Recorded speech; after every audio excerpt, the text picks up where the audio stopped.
I met Gary purely by chance.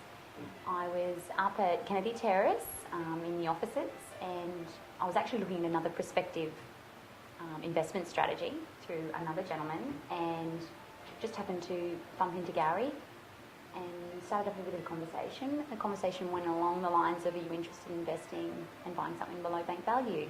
My ears pricked up. We're in building construction ourselves, so wholesale property development was always a dream of ours, and yeah, that's how we got the ball rolling. As I said, buying something at a wholesale rate, it appealed to me because we know the proper value of something. I'm on and off a building site, I'm working at my own quotes, I know what my profit margin is. Yeah. And also the other option that was given to us, we went up and had a little sticky beak at the site. I was really glad we didn't take it because it flooded in the floods up at Bundaberg. Yeah, but I kind of felt myself to be in the right place, just not with the right position, like not with the right strategy, etc. And then when we sat down, we had a yarn and we, talked about it a little bit more in detail and about the strategy that you'd be taking, and just adding a little bit each time. It really seemed like it suited our needs. And the flexibility, I think, because we're only younger, we're a little bit younger probably than your usual clientele. I could be wrong, but I think we are. And I didn't see ourselves as probably being viable to do something like that a little bit later on. And they helped us, held our hands through it and helped us do it.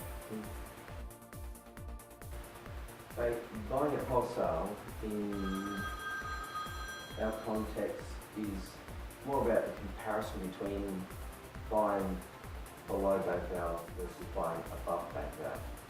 For example, typical new property purchase, to say it's 40,000, comes at a bank value at 400, and the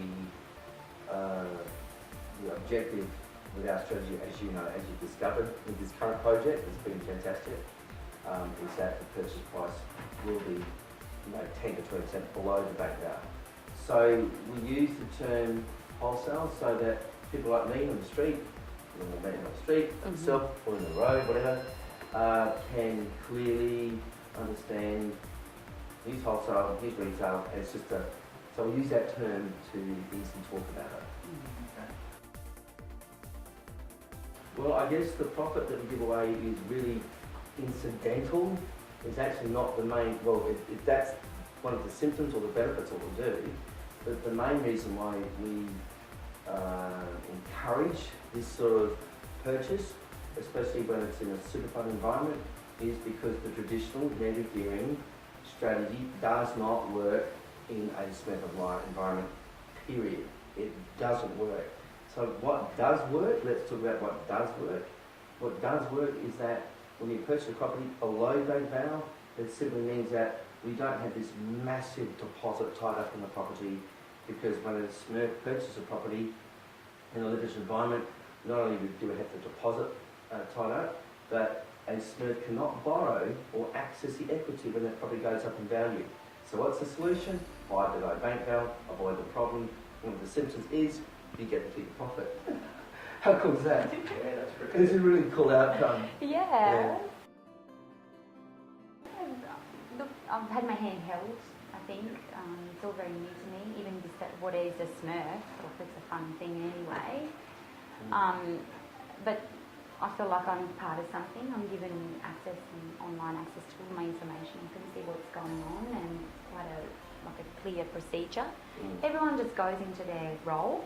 I found, we came along, obviously decided we wanted to be part of things, and then I got a call from the right person, and options were put towards it. So obviously, bank, just even getting documents, etc. for the bank. They came to my home, they consulted with me at the house, and it just made it less stressful and just roll, I think, and that was important because I'm a busy mum. I've got my own business and I've got 3 small children. So just that client service, I suppose, the attention to a bit of detail and just checking up with me, you got this done, and that side of things that you don't necessarily get if you roll on your own. No.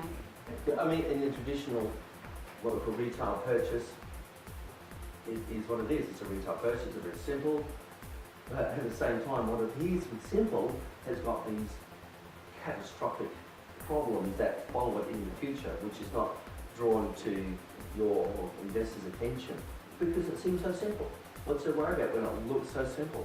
But behind it lies a catastrophic tsunami of circumstances beyond your control, because once you hit that property purchase retail environment, you can't stop it. Period. End of story. And then all of a sudden, you've got this huge, massive problem approaching you, and you can't change it. You've got no control. Whereas the wholesale environment, you've got complete control. Plus, you get to keep the profit. Yay!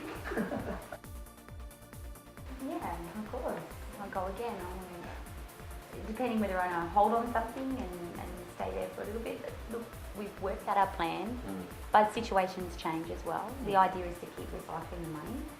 I always say my dream is to get my husband off the tools by the time he's 50. That's the goal. And listen, that's one started, one down, and then you go from there. There'll be kids going to high school. There's lots in between, but I think it's going to get me further forward than sitting in another type of fund environment, because they go backwards. They have been going backwards. Yeah. And in your case, with the Prospect Street project, that you just got recent information that we've got buyers for your property. I know, I heard. Yeah, that was only literally 2 days ago. So in your case, we haven't had time to talk about it. No.